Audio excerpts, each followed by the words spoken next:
Hello friends, ఇంతకుముందు previous లెసన్లో చెప్పుకున్నట్టు ఇండెక్స్ గురించి వీలుకప్ గురించి చెప్పాను కదా.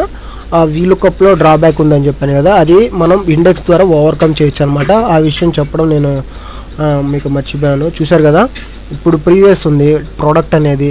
అదే వీలుకప్లో చూసుకుంటే ఈ ప్రోడక్ట్ ఇటువైపు మనకి రాదన్నమాట, కాకపోతే బై యూజింగ్ ఫార్ములా. కానీ ఇక్కడ ఇండెక్స్ ఫార్ములా యూజ్ చేసి మనం ప్రోడక్ట్ని ఇక్కడ తెప్పించుకోవచ్చు. దాని పక్కనే మళ్ళీ మనకి కస్టమర్లని కూడా తెప్పించుకోవచ్చు, ప్రాబ్లం లేదు, బై యూజింగ్ ఇండెక్స్ ఫార్ములా. మీకోసం నేను ఒక ఫార్ములా ఇక్కడ వేస్తాను.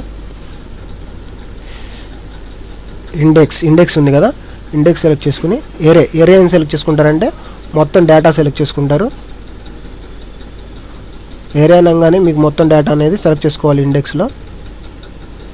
ఇది అబ్సల్యూట్ ఫ్రీజింగ్ ఇచ్చేయచ్చు, ఎందుకంటే మనకి అది మారే డేటా కాదు కాబట్టి.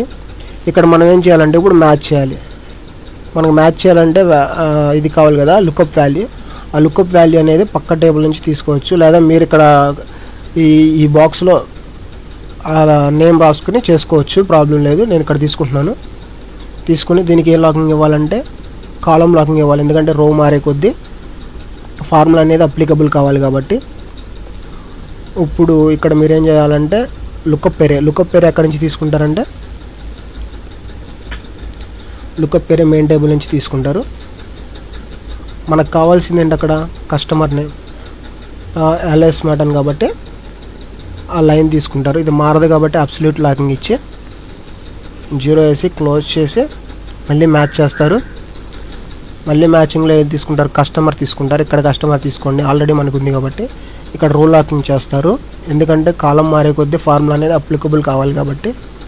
మళ్ళీ సేమ్ మీరు ప్రీవియస్గా మ్యాచ్కి ఎలా అయితే యూజ్ చేశారో ఫార్ములా అలాగే యూజ్ చేయాలి. కాకపోతే ఏంటంటే మనకు ఒకటే పక్క టేబుల్ నుంచే మనం ప్రోడక్ట్ నేమ్ తీసుకుంటాం, అంతకుమించి తేడా ఏం లేదు. ఇప్పుడు ఇది మారదు కాబట్టి మనకు అబ్సల్యూట్ లాకింగ్ చేసుకొని ఎగ్జాక్ట్ వాల్యూ కావాలి కాబట్టి 0 తీసుకొని ఎంటర్ చేయండి. చూసారు కదా, యాంటర్ అనేది వచ్చింది. దాని కిందకి డ్రాగ్ చేసుకోవడం వల్ల మొత్తం మనకి customer Q1, Q2, Q3, Q4 అని ప్రొడక్ట్ డీటెయిల్స్ వస్తాయి. జస్ట్ నేను 1 బాక్సే తీసుకుని మీకు ఆ ఫార్ములా వేసి చూపించాను. Thank you friends. ఈ వీడియో మీకు నచ్చినట్లయితే లైక్ కొట్టండి. కింద సబ్స్క్రైబ్ బటన్ని క్లిక్ చేయడం ద్వారా నా వీడియోస్ని మీ మెయిల్లోకి డైరెక్ట్గా పొందవచ్చు. Thanks for watching this video friends.